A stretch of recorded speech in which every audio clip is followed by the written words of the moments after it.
काफी देर स्ट्रीमिंग करने के बाद झांग हाओ ने सबको अलविदा कहा। उसने सबका शुक्रिया अदा किया और बताया कि ये उसकी पहली स्ट्रीम थी और वो सबके सपोर्ट के लिए शुक्रगुजार है, पर लड़कियां उसे जाने ही नहीं देना चाहती थी। वे मिन्नतें करने लगी कि 2 घंटे काफी नहीं है। कुछ ने तो मजाक में यहाँ तक कह दिया कि वो अपनी मम्मी से कहें कि बेड के नीचे चैट करे, क्योंकि वे उसकी इतनी दीवानी है। झांग हाओ को ये सब बड़ा अजीब लगा और उसने तुरंत कंप्यूटर बंद कर दिया। उसने तय किया कि वो कल फिर रात 8 बजे 2 घंटे के लिए लाइव आएगा, इसलिए उसे अभी आराम करना चाहिए। रात के 10 बज चुके थे। वो सोने चला गया और सोचने लगा कि कल स्कूल जाना सुरक्षित होगा या नहीं। अगले दिन झांग हाओ एक आइसक्रीम की दुकान पर इलॉन से मिला। उसने पूछा कि क्या अभी भी लड़कियां स्कूल के बाहर चक्कर काट रही हैं? इलॉन ने कहा कि कल के मुकाबले कम है, शायद इसलिए क्योंकि हाओ नहीं आया तो कुछ लड़कियां थक हार कर चली गई। फिर भी कुछ लड़कियां अभी भी बाहर डेरा डाले हुए हैं कि शायद उसकी एक झलक मिल जाए। हाओ ने दुआ की कि जब वो कल स्कूल जाए तो वहां कोई न हो। इलॉन ने पूछा कि उसने इन 2 दिनों में क्या किया।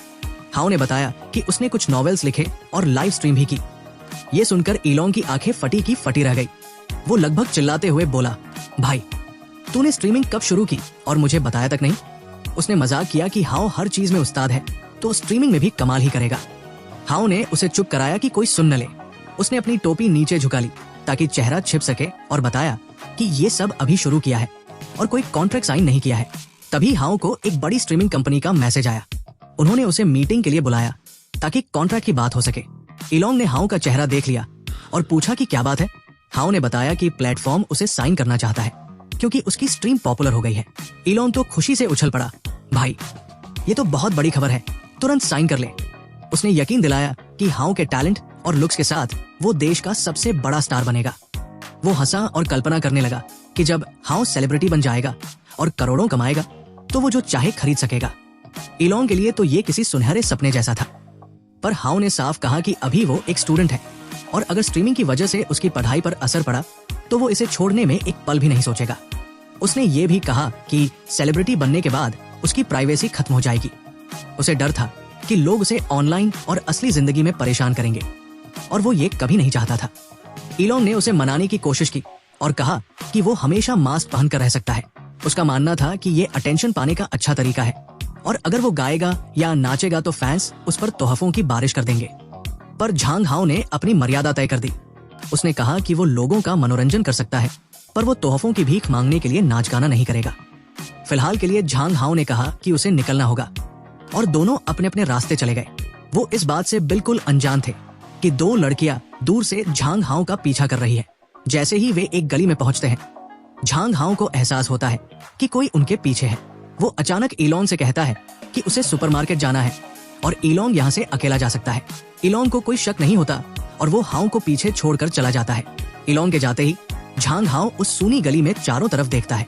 वो बड़े इत्मीनान से कहता है, अब छिपने की जरूरत नहीं है, जो कोई भी मेरा पीछा कर रहा है सामने आ जाओ। तभी अंधेरे से एक गैंगस्टर बाहर आती है। वो उसे देखकर मुस्कुराती है और कहती है कि उसकी किस्मत अच्छी है कि हाओ जैसा लड़का खुद चलकर उसके इलाके में आ गया। उसे हैंडसम लड़का कहते हुए वो उसका ख्याल रखने का ऑफर देती है। झांग हाओ उसे ठंडी नजरों से देखता है और पूछता है, आखिर कौन जो मुझसे इस तरह बात कर रही हो? उस गैंग की दूसरी लड़की बोल पड़ती है, तुझे ये नहीं पता कि ये सिस्टर लियू शिन है? इस इलाके की सारी सड़कें लियू शिन की जागीर है। झांग हाओ शांति से जवाब देता है कि वो लियू शिन नाम की किसी सड़क मालकिन को नहीं जानता और अगर वो है भी तो उसे उसमें रत्ती भर भी दिलचस्पी नहीं है, इसलिए वो फालतू की बातें बंद करे। दूसरी लड़की आगे बढ़ती है और पूछती है कि क्या इस छोकरे को अपनी जान प्यारी नहीं है जो लियू शिन से इस तरह जुबान लड़ा रहा है। पर इससे पहले कि वो कुछ और कहती, लियू शिन खुद बीच में आ जाती है। अपनी चेली को शाबाशी देने के बजाय वो उसके चेहरे पर एक मुक्का जड़ देती है और कहती है कि उसके इस खूबसूरत नन्हे पालतू से बदतमीजी न करे। लियू शिन हाओ की तरफ देख कर कहती है कि उसकी शख्सियत काफी दमदार है और उसे ये पसंद आया। वो कहती है कि इंटरनेट पर उसके बारे में जो सुना था वो सच है। वो वाकई बहुत हैंडसम है और उसने फैसला कर लिया है कि वो उसे अपना बना कर रहेगी। लियू शिन फिर सफाई देती है कि उसके लोग उसे डराना नहीं चाहते थे, शायद उसे कोई गलतफहमी हुई है, पर असली बात यह है कि वो उसे अपना बॉयफ्रेंड बनाना चाहती है। इसके बदले में वो उसे हर महीने 10,000 रुपए सैलरी देने का वादा करती है। झांग हाओ को तुरंत लगता है कि ये रकम तो बहुत ही कम है। साथ ही वो जानता है कि इस दुनिया में कई मर्द किसी अमीर औरत का सहारा पाना अपना सपना मानते हैं। वो मन ही मन मानता है कि लियू शिन सुंदर और ताकतवर है, उसका शरीर कसरती है और एब्स भी साफ दिख रहे हैं। पर फिर वो खुद से पूछता है कि क्या मर्द होने का मतलब किसी और पर निर्भर होना है। ये बात उसके गले नहीं उतरती, इसलिए वो उसका ऑफर ठुकरा देता है और उसे जाने के लिए कहता है। जैसे ही झांग हाओ मुड़ता है, लिu शिन फिर उसे आवाज देती है। वो कहती है कि आजकल लड़कों का बड़ी उम्र की औरतों के साथ रहना आम बात है और अगर वो पहली कीमत से खुश नहीं है तो वो पैसे बढ़ा सकती है। वो उसे चेतावनी देती है कि मना करने से पहले ठीक से सोच ले, क्योंकि अगर उसने फिर से ना कहा तो उसे जोर जबरदस्ती करनी पड़ेगी।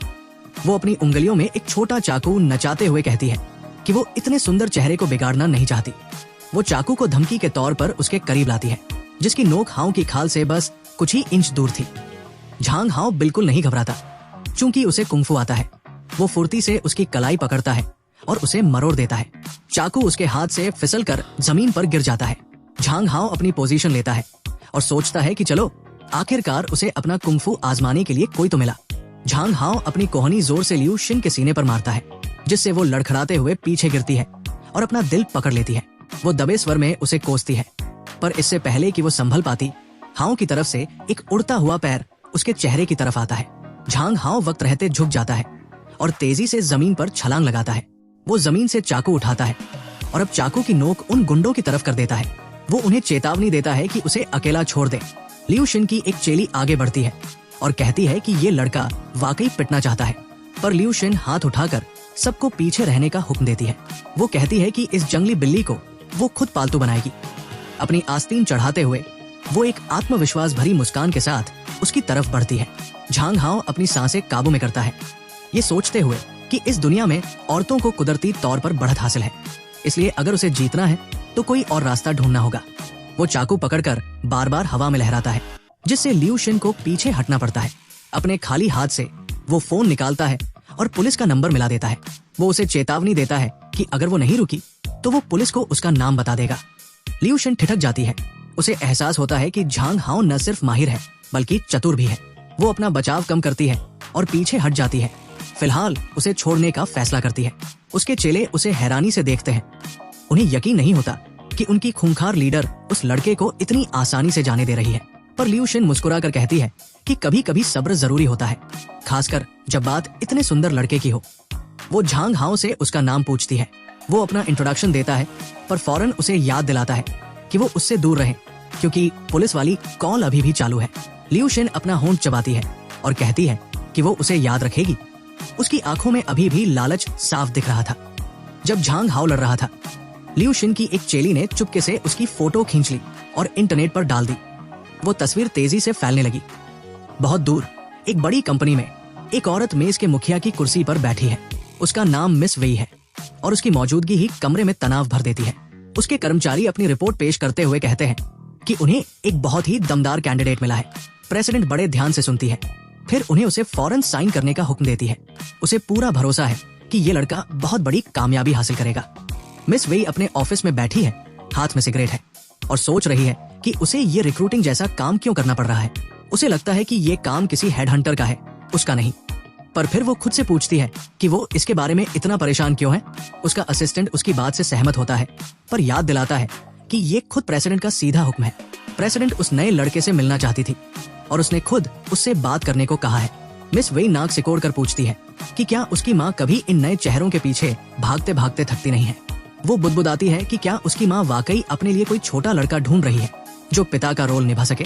फिर वो फोटो दिखाने को कहती है। असिस्टेंट उसे फोटो देता है और जाहिर है वो झांग हाओ की वही फोटो थी जब वो लड़ रहा था। मिस वेई उसे गौर से देखती है। वो गौर करती है कि वो अभी भी किसी हाई स्कूल के लड़के जैसा दिखता है, पर उसकी शख्सियत और अंदाज सबसे अलग है। वो सोचती है कि अगर इसे सही ढंग से तराशा जाए तो ये कंपनी के लिए सोने का अंडा देने वाली मुर्गी साबित हो सकता है। वो अपने असिस्टेंट को झांग हाओ के बारे में छानबीन करने और उसी दोपहर तक पूरी रिपोर्ट लाने का हुक्म देती है। उनके जाने के बाद मिस वेई खिड़की के पास जाती है और नीचे शहर को देखती है। एक पल के लिए वो उस लड़के के बारे में सोचती है जिसने उसका ध्यान अपनी ओर खींचा है। वो लड़का जाहिर है झांग हाओ है। इस बीच स्कूल के मैदान में झांग हाओ बास्केटबॉल खेल रहा है। इलोन पास ही खड़ा है और थोड़ा चिढ़ा हुआ लग रहा है। जब झांग हाओ को छींक आती है तो इलोन कहता है कि अगर उसे जुकाम है तो उसे नहीं खेलना चाहिए। वो कहता है कि हाओ को बस स्टैंड्स में बैठकर तालियां बजानी चाहिए, क्योंकि बास्केटबॉल तो वैसे भी लड़कियों का खेल है। झांग हाओ सिर हिलाकर मना करता है कि उसे जुकाम नहीं है। वो कहता है कि ये बस एक छींक थी। और बास्केटबॉल सिर्फ लड़कियों के लिए नहीं है। वो बॉल झपटता है और सीधे बास्केट में गोल कर देता है। जैसे ही वो कूदता है, उसकी शर्ट थोड़ी ऊपर हो जाती है और दूर से देख रही एक लड़की की तो जैसे सांसें ही थम जाती है। उसे लगता है कि उसने अभी अभी दुनिया की सबसे हसीन चीज देख ली है। झांग हाओ जमीन पर उतरता है और अपनी बात साबित कर देता है कि लड़के भी बास्केटबॉल में कमाल कर सकते हैं। इलोंग एक ठंडी सांस भरता है क्योंकि सिर्फ वो अकेला ही वाहवाही नहीं कर रहा था। लड़कियों की पूरी भीड़ झांग हाओ का नाम चिल्ला रही थी। कोर्ट के सबसे बेहतरीन खिलाड़ी के लिए उनका शोर आसमान छू रहा था। बाद में इलोंग युए हुआ से बात करता है। वो कहता है कि ये कितनी अजीब बात है कि झांग हाओ रातों रात इतना मशहूर हो गया। युए हुआ मानती है कि ये थोड़ा अलग है, पर वो ये भी कहती है कि जब तक झांग हाओ खुश है वही सबसे जरूरी है। इलोंग सिर हिलाता है और मानता है कि झांग हाओ इतना कूल है कि स्कूल की सबसे शर्मीली लड़की किन शिन भी उसकी दीवानी हो गई है। पास ही में फेंग अपने चमचे के साथ बैठा है। वो नफरत से कहता है कि झांग हाओ को बस लड़कियों का ध्यान खींचने में मजा आता है। उसे हैरानी होती है कि कोई उसकी असली फितरत क्यों नहीं देख पा रहा। फेंग का दावा है कि झांग हाओ और कुछ नहीं, बस एक घमंडी लड़का है जो शरीफ होने का नाटक कर रहा है। उसका चमचा जवाब देता है कि लड़कियां उसके चेहरे के पीछे अंधी हो चुकी है और ये नहीं समझ पा रही है कि वो असल में कैसा इंसान है। वो फेंग को चेतावनी देता है कि उन्हें अपनी चौकसी कम नहीं करनी चाहिए। उसी वक्त एक लड़की खंभे के पीछे छिपी हुई है। वो चुपके से झांग हाओ की फोटो खींच रही है और खुद से बुदबुदा रही है कि सिस्टर लियू शिन ने धुंधली फोटो के लिए भी पैसे देने का वादा किया है। उसे लगता है कि ये तस्वीरें उसके प्लान के लिए काफी होंगी। झांग हाओ अचानक अपना सिर घुमाता है और उसकी दिशा में देखता है, पर जब उसे कुछ नहीं दिखता तो वो बात को टाल देता है। उसे लगता है कि ये शायद उसका वहम है और वो फिर से खेल में लग जाता है। पीछा करने वाली लड़की अपना कैमरा नीचे करती है और मुस्कुराती है। उसे यकीन है कि उसे इन फोटो के लिए $200 मिल जाएंगे और उसके हिसाब से झांग हाओ के दोस्तों को धोखा देना उसके लिए फायदे का सौदा है। स्कूल के गेट पर झांग हाओ और युए हुआ एक दूसरे को अलविदा कहते हैं। झांग हाओ बड़े प्यार से उसके सिर पर हाथ फेरता है और कहता है कि वे बहुत जल्द फिर मिलेंगे। युए हुआ मुस्कुराती है और वो पल बड़ा प्यारा और सुकून भरा लगता है। इलोंग, जो पीछे नहीं छूटना चाहता था, झांग हाओ का हाथ पकड़ लेता है और कहता है कि हाओ को उसे भी ठीक से विदा करना चाहिए। झांग हाओ बस हंस देता है, उसे हल्का सा धक्का देता है और एक दोस्त की तरह मजाक में बात खत्म करता है। पर फिर झांग हाओ अचानक रुक जाता है। उसकी नजर झाड़ियों की तरफ जाती है और उसे कैमरे के लेंस की हल्की सी चमक दिखती है। कोई उसकी फोटो खींच रहा है। इलोंग को कुछ नहीं दिखता, पर झांग हाओ की इंद्रियां पहले ही बहुत तेज और सतर्क है। वो अपनी आंखें सिकोड़ता है और बुदबुदाया कि शायद कुछ नहीं है, पर फिर भी वो उस बेचैनी को कम नहीं कर पा रहा कि कोई उसे देख रहा है। एक पल के लिए उसके मन में ख्याल आता है, क्या कैमरे के पीछे उसकी अपनी बहन किनशिन तो नहीं? झांग हाओ आखिरकार अपने शक पर यकीन करता है और उस पेड़ की तरफ चलता है जहाँ एक लड़की छिपी हुई है। वो लड़की घबरा जाती है और बड़बड़ाने लगती है कि वो कुछ गलत नहीं कर रही थी। झांग हाओ गुस्से में दिखता है। उसकी आवाज सख्त है, पर साथ ही उसे थोड़ी राहत भी महसूस होती है कि छिपने वाली उसकी बहन किनशिन नहीं है। वो उसका फोन मांगता है और कहता है कि वो चेक करना चाहता है कि वो उसे रिकॉर्ड कर रही थी या नहीं। लड़की अपना बचाव करती है और जोर देती है कि वो सिर्फ लैंडस्केप की फोटो ले रही थी, पर झांग हाओ बेवकूफ नहीं है। वो उसे वही वीडियो दिखा देता है जो वो चुपके से बना रही थी। फंस जाने पर लड़की आखिरकार मान लेती है कि वो सिस्टर लियू शिन की बातों में आ गई थी, जिसने उन्हें ऐसा करने के लिए उकसाया था। उसके मुताबिक अगर चेहरा साफ हो तो वे एक फोटो के $200 कमा सकते हैं। झांग हाओ को यकीन नहीं होता कि लियू शिन अभी भी पर्दे के पीछे से अपनी चालें चल रही है। लड़की घबराते हुए बताती है कि लियू शिन ही इस इलाके की असली डॉन है। झांग हाओ कहता है कि वो समझ गया, पर अगर वो तस्वीरें डिलीट कर दे तो वो जा सकती है। वो फौरन वैसा ही करती है और भाग जाती है, ये सोचते हुए कि अब ये लियू शिन की सरदर्दी है और उसे खुद इसे संभालना होगा। शनिवार को झांग हाओ इलोन के साथ मॉल जाता है। इलोन बड़ा उत्साहित है और पूछता है कि क्या हाओ ने स्ट्रीमिंग कंपनी के साथ कॉन्ट्रैक्ट साइन कर लिया है। झांग हाओ सिर हिलाता है और कहता है कि हाँ, कर लिया, और सिर्फ इतना ही नहीं, उसने अपनी शर्तें भी मनवा ली है। और हैरानी की बात यह है कि कंपनी मान भी गई। झांग हाओ ने जो पहली शर्त रखी थी वो ये थी कि उसे उसकी पिछली स्ट्रीम के सारे गिफ्ट्स वापस मिले। अब उसे इलोन की मदद चाहिए ये तय करने में कि कौन से गिफ्ट रखने हैं और कौन से वापस करने हैं। इलोन खुश हो जाता है क्योंकि आखिर किसे मुफ्त के तोहफे पसंद नहीं। वो हाओ को चिढ़ाते हुए पूछता है कि क्या किसी खास लड़की ने उसे कुछ भेजा है। साथ ही उसे थोड़ा बुरा भी लग रहा है और वो ठगा सा महसूस कर रहा है कि झांग हाओ ने उसे ये बात पहले क्यों नहीं बताई। लेकिन जब झांग हाओ ने पूरी बात समझाई तो इलोन को एहसास हुआ कि कि वो तो बस अपनी बहन के लिए एक गिफ्ट खरीदना चाहता है ताकि उस डायमंड ईयररिंग का एहसान उतार सके जो उसने उसे दी थी। फिर ईलोंग ने उन शर्तों के बारे में कुरेदना शुरू किया जो हाओ ने कंपनी के सामने रखी थी। हाओ ने सब साफ साफ बता दिया। पहली बात, अगर उसका मन नहीं होगा तो वो अपना चेहरा नहीं दिखाएगा। दूसरी, वो गेम प्ले के अलावा दूसरा कंटेंट भी बना सकता है, लेकिन तभी जब उसकी मर्जी हो। और वो किसी भी ऑफलाइन इवेंट में तब तक नहीं जाएगा जब तक वो खुद राजी ना हो। उसकी लाइव स्ट्रीम रोजाना 2 घंटे चलेगी, वीकेंड पर ये 5 घंटे तक हो सकती है, लेकिन हफ्ते में कम से कम 1 दिन की छुट्टी जरूर होगी। और सबसे जरूरी बात, अगर कंपनी उसे गेमिंग के अलावा कुछ और करने को कहती है तो उसे पहले से जानकारी देनी होगी। कुल मिलाकर उसकी प्राइवेसी सबसे ऊपर रहेगी। ईलोंग ये सब सुनकर दंग रह गया और बोला, भाई तू तो गजब का नेगोशिएटर है। उसे लगा कि कंपनी सिर्फ इसलिए मानी क्योंकि हाओ पहले से ही उनका सबसे मशहूर स्ट्रीमर बन चुका है। अपनी तारीफ सुनकर हाओ थोड़ा शर्मा गया, लेकिन हमेशा की तरह हाओ जहां भी जाता है भीड़ में अलग ही चमकता है। मॉल में भी फैंग और उसकी सहेलियों का गैंग उसे ही ताक रहा था। वे उसका मजाक उड़ा रही थी, उसे स्कूल की नंबर 1 ब्यूटी कह रही थी, पर साथ ही उसे सती सावित्री भी बोल रही थी, जो हमेशा अजीब लड़कियों के चक्कर में फंस जाता है। उनकी नजरों में वो एक बिंबो, खूबसूरत पर बेवकूफ जैसा था। फेंग के एक चमचे ने ताना मारा, अगर हम हाओ जितने सुंदर होते तो अपनी खूबसूरती ऐसे बेकार कामों में बर्बाद नहीं करते। उन्हें उन लोगों से चिढ़ थी जो अपने लुक्स का फायदा उठाकर बेशर्मी दिखाते हैं। आग में घी डालने के लिए एक दूसरी सहेली फेंग से बोली, छोड़ो उसे, चलो बगल वाले पार्लर चलते हैं और नई लिपस्टिक चेक करते हैं, मूड फ्रेश हो जाएगा। पर फेंग ने मुस्कुराते हुए मना कर दिया। उसने शेखी बघारते हुए कहा कि उसके पापा ने उसे ढेर सारे पॉकेट मनी दिए हैं, वो अपने चमचों के लिए खुद ही लिपस्टिक खरीद सकती है। आखिरकार उसके लिए ये छोटी मोटी चीजें क्या मायने रखती है। लड़कियां उसकी दरियादिली पर तालियां बजाने लगी। फिर फेंग उनके करीब आई और उसकी आवाज एकदम ठंडी पड़ गई। उनकी वफादारी परखने के लिए उसने उन्हें हुक्म दिया कि झांग हाओ को एक सबक सिखाएं। चमचे एकदम जोश में आ गए और कसम खाई कि वे उसे रुलाकर दम लेंगे। उनका मास्टर प्लान क्या था?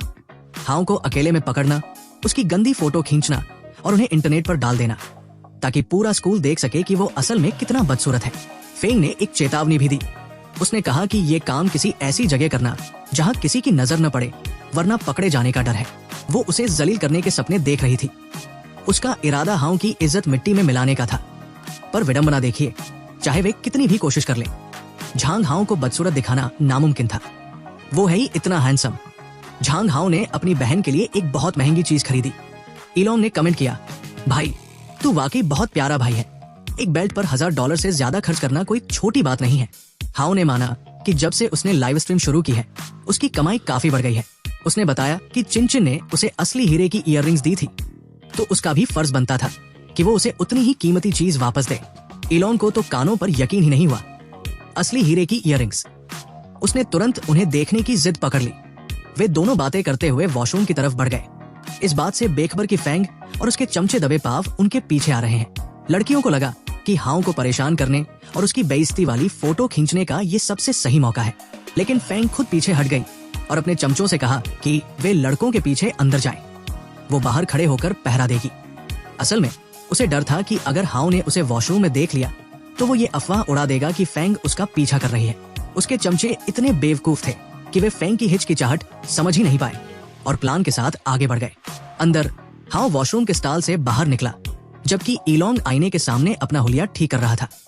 हाओ ने मजाक में उससे कहा, भाई ये परफ्यूम लगाना बंद कर, ऐसा लग रहा है जैसे तू इस ब्रांड का विज्ञापन कर रहा है। ठीक उसी पल फेंग के 2 चमचे मेंस वॉशरूम में घुस आए।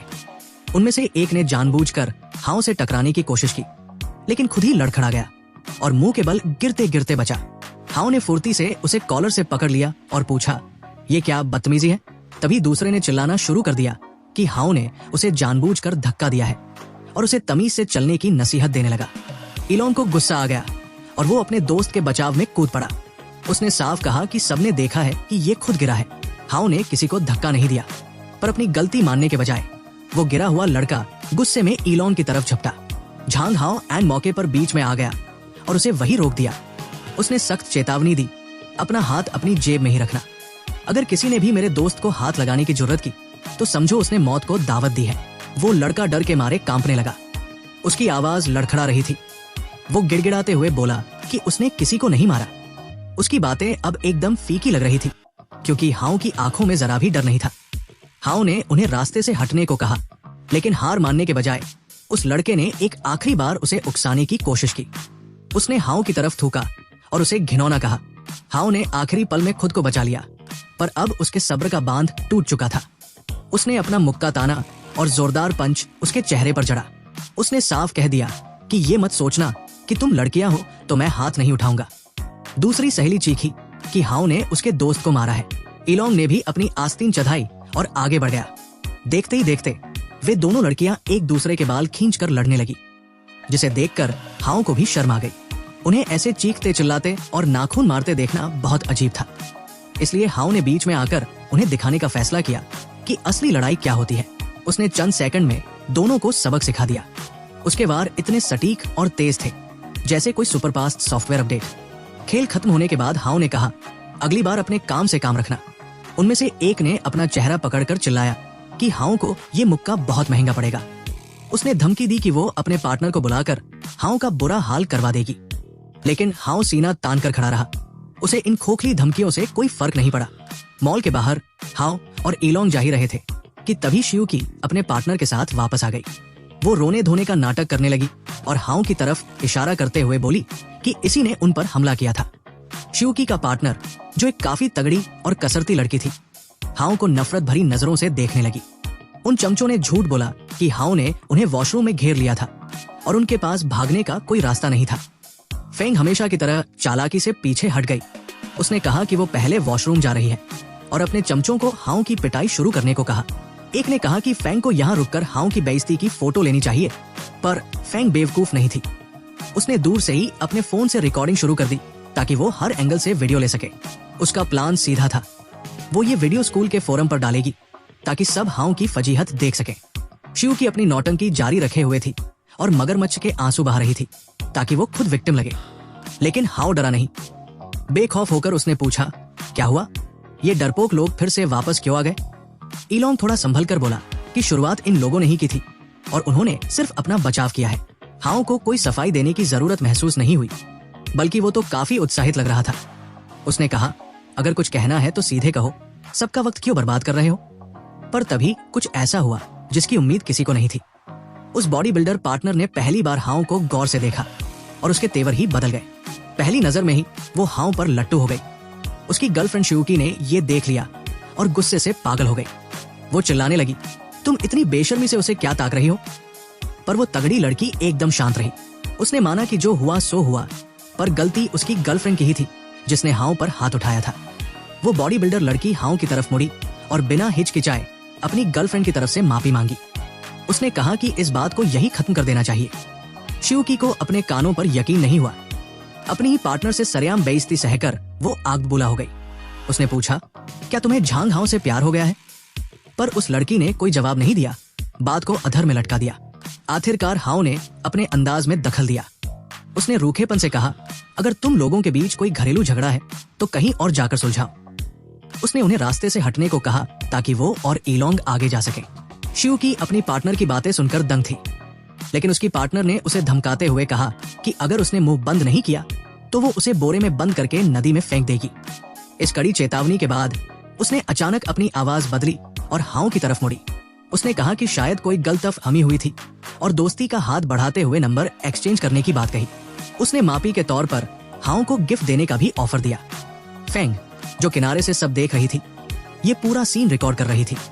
उसका इरादा इस वीडियो को ऑनलाइन डालकर हाओ को घर तोड़ने वाला साबित करना था ताकि उसकी इमेज खराब हो सके। वो जूम इन जूम आउट कर रही थी ताकि कोई ऐसा एंगल मिले जिससे हाओ बुरा दिखे। उसी वक्त मॉल के सामने एक शानदार कार आकर रुकी। अंदर मिस वेई बैठी थी जो अपनी कमाई की रिपोर्ट देख रही थी। पर जैसे ही उन्होंने नजर उठाई, उन्होंने अपनी कार के ठीक सामने किसी को खड़ा देखा। वो झांग हाओ था। फेंग वीडियो बनाने में इतनी मशगूल थी कि उसने ध्यान ही नहीं दिया कि उसके पीछे गुंडों की एक पूरी टोली खड़ी है। अचानक लियू शिन ने फेंग के कंधे पर हाथ रखा और पूछा कि वो किसका वीडियो बना रही है। फेंग हकलाने लगी और बोली कि कुछ खास नहीं है। पर जैसे ही लियू शिन ने फोन देखा, वो सब समझ गई। फेंग उसके प्यारे बॉयफ्रेंड की चोरी छिपे फोटो ले रही थी। लियू शिन शांत रही, लेकिन उसके लफ्ज जहर जैसे थे। उसने फेंग से पूछा, क्या तुझे अपनी जान प्यारी नहीं है जो मेरे मर्द को किसी दूसरी औरत के साथ फिल्म कर रही है? बिना कुछ सोचे लियू शिन ने फेंग का गला पकड़कर उसे हवा में उठा दिया।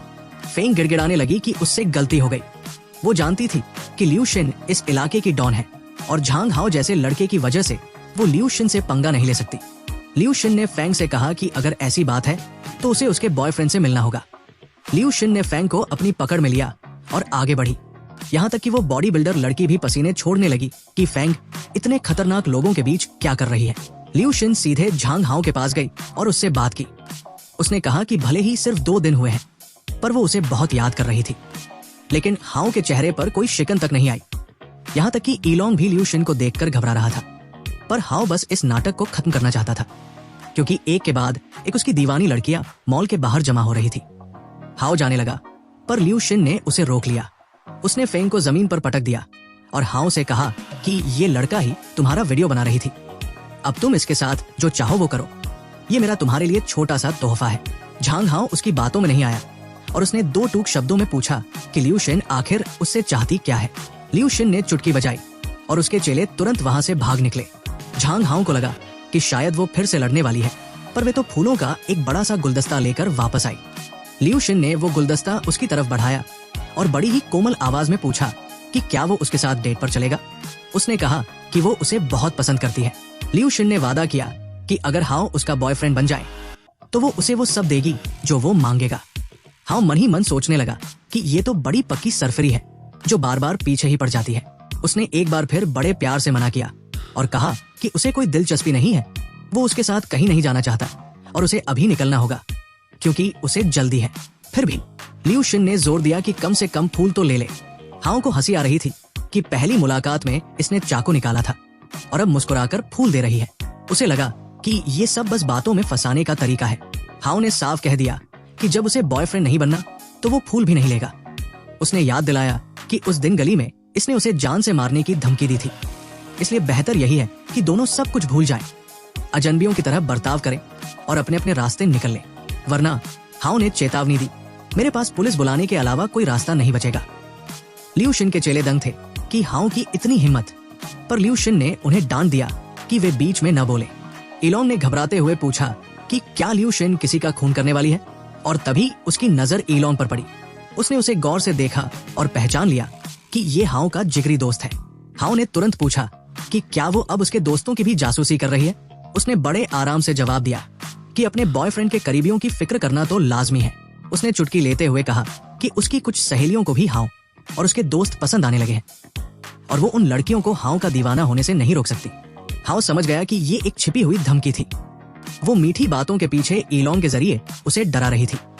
हाओ ने अचानक अपनी बात बदली और कहा कि ठीक है, हम सब भूल सकते हैं। उसने पूछा कि आखिर वो चाहती क्या है, पर लियू शिन अपने प्यार को भूलने को तैयार नहीं थी। उसने कहा कि वो हाओ के मुंह से प्यार वाली बातें सुनना चाहती है और फिर उसे बार में ड्रिंक्स के लिए इनवाइट किया। हाओ ने उसका हाथ अपने चेहरे से हटाया और पता पूछा।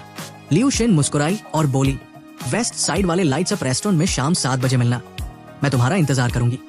उसने हाओ को हनी कहकर बुलाया, जिसे सुनकर हाओ को बड़ी कोफ्त हुई, पर उसने कह दिया कि वो टाइम पर पहुंच जाएगा।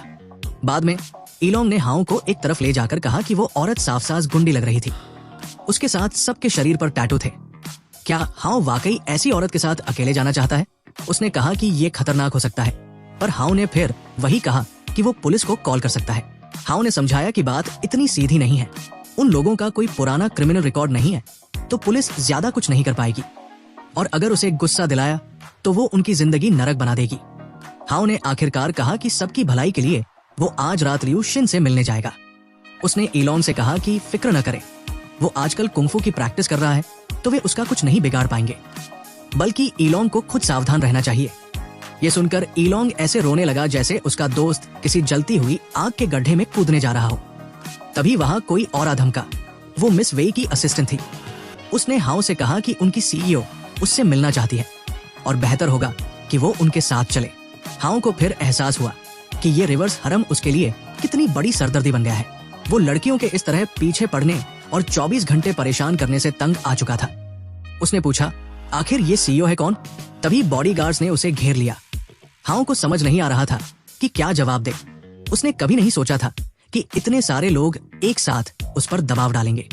उसने ईलोंग को घर भेज दिया और कहा कि जरूरत पड़ी तो फोन करेगा। फिर हाउ असिस्टेंट के साथ उनके हेडक्वार्टर पहुंच गया। वहां एक बहुत ही प्रभावशाली और रौबदार औरत ने उसका स्वागत किया। वहां की हवा में ऐसा तनाव था कि हाउ भी थोड़ा सक्का गया। उसने अपना इंट्रोडक्शन दिया, वेई नान, फेंगहोंग मीडिया ग्रुप की सीईओ।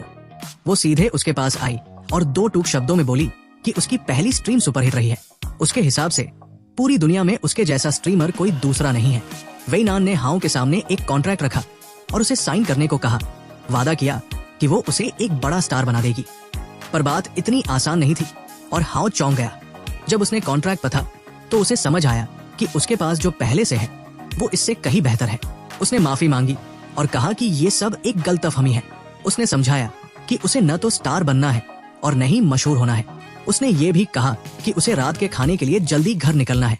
जैसे ही वो मुड़ा, असिस्टेंट ने उसे रोक लिया और बदतमीजी न करने की सलाह दी।